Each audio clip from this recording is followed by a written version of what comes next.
As if Mickey Mouse wasn't enough, they had to go and booster around with Super Mario.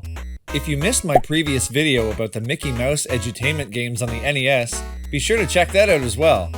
But for now, I'm going to be diving into a few Mario games that don't get a lot of love, and maybe that's because they're pretty bad. The fine educators at the Software Toolworks somehow got their hands on the Mario license to make some edutainment titles. And I'm not sure that was the best move. Most gaming enthusiasts know all about Mario is Missing and Mario's Time Machine, a pair of wonky but harmless games that used Brooklyn plumbers to teach kids about history and geography, not to mention road safety. But younger kids, preschoolers, they were missing out because they likely couldn't read the exorbitant amount of text involved in those games. Thus begat Mario's Early Years, a trilogy of essentially minigame compilations released for both MS-DOS and Super Nintendo. I'm going to be looking at the versions on the legendary SNES, although the computer versions are comparable. Whip out that compatible mouse and let's go! Let's start with Mario's Early Years, fun with letters.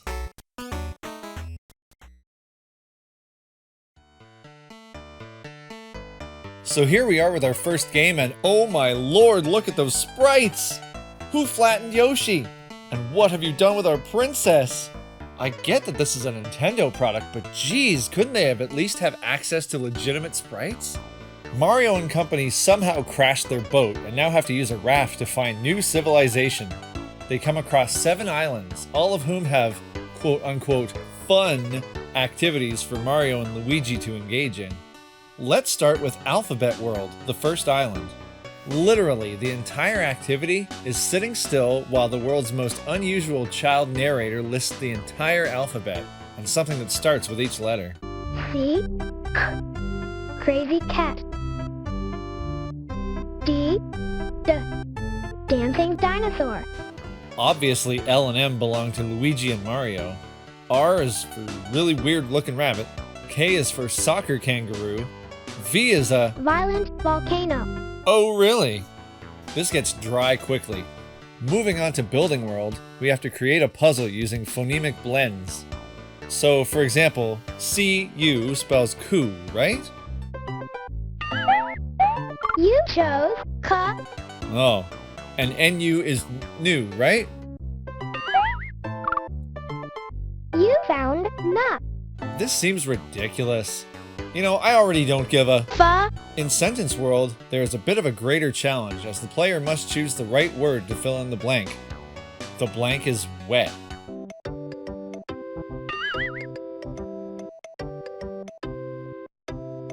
Pick the word pig to make the sentence go with the picture.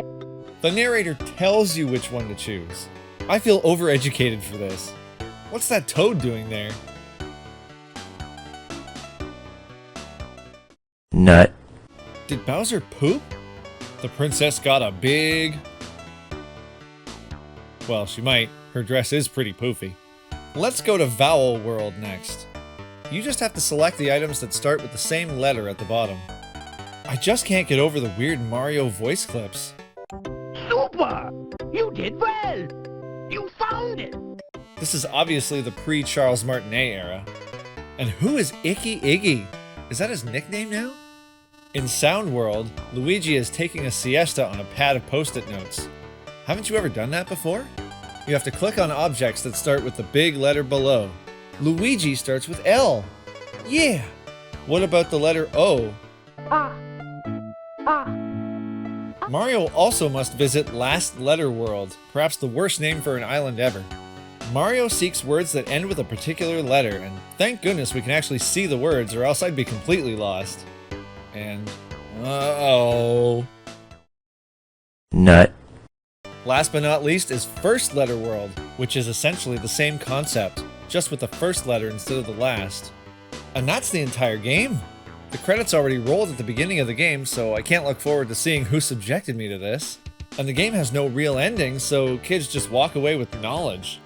I guess that's something, but I'd have at least liked to see a thank you for playing message. Or how about a dancing alphabet? Such disappointment.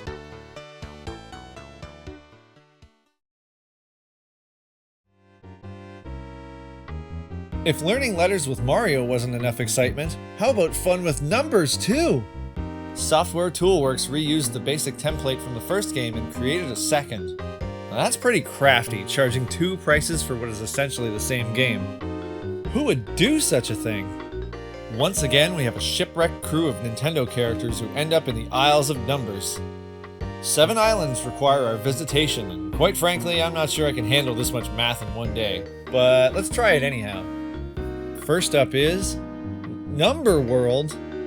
The first activity is also the least creatively named? Come on now, Henrik Markarian, put some energy into your work. Here you have to guide Yoshi to find the correct numbered door. Mario chimes in with an I like your choice. Or a That works for me. Or even a You found it. Man, I'm so glad Charles Martinet was hired later for the voice of Mario. This guy's just not quite right for the role. Yoshi later visits the grocery store so he can nab some 5 bread, whatever that is. Counting World is next, and zooming in, this seems to have 2 parts to it.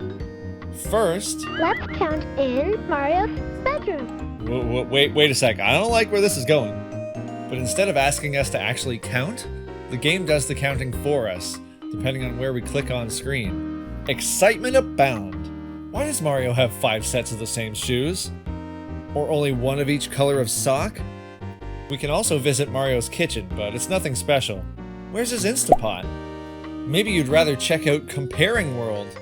Here, Yoshi will have to find items of a specific description, like the smallest swing, or maybe a bucket filled with water, or another bucket filled with water, or a bucket filled with sand, or a teddy bear under a window, or... Next is How Many World, an unusually titled location that basically requires us to choose the right bag of nuts, or maybe some animal parts, or bears that look like they're holding in a poop.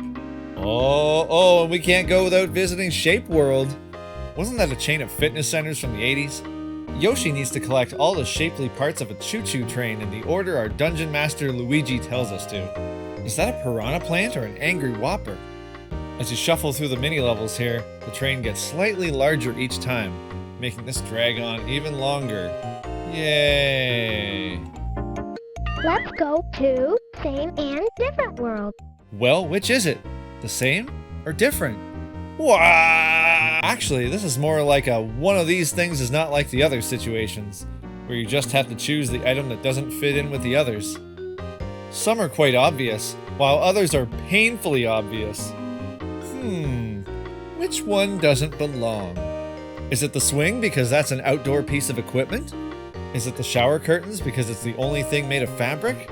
Or maybe it's the toilet because it's the only thing you should take a crap in. The final island is Sorting World. You're putting items of a particular attribute into a basket. What? That didn't sound exciting enough? What if I told you that in Sorting Island, there's a pink cake that could totally be a coiled notebook too? That's it for fun with numbers. Oddly enough, there weren't as many numbers as I expected. Well, it's time to say goodbye to this sacred deity of a game. Oh, but there is one more edutainment title to explore.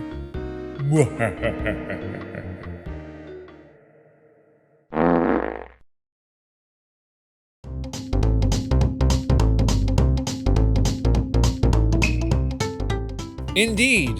If letters and numbers weren't your jam, why not relive your pre-kindergarten life with Mario's early years? Preschool fun! Built exactly the same way as the others, preschool fun still pits our heroes, and this weird princess, against their most dastardly foe yet, learning.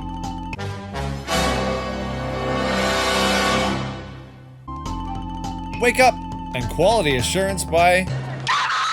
I feel a little scammed because there are only 6 islands instead of 7 this time. It's like they ran out of ideas. And frankly, I'd run out of ideas too. First up is Opposite World, where you have to choose the opposite items of something. I can't stand the weird way the voice works here. Choose the things which are the opposite of the most. I get that they had to splice voices, but it sounds so awkward. Oh, look at that smarmy cat. Let's go to Alex Kid World, Body World. Here, you just click on parts of Mario, and he moves them. nothing really else to do except see what the other weird characters will do.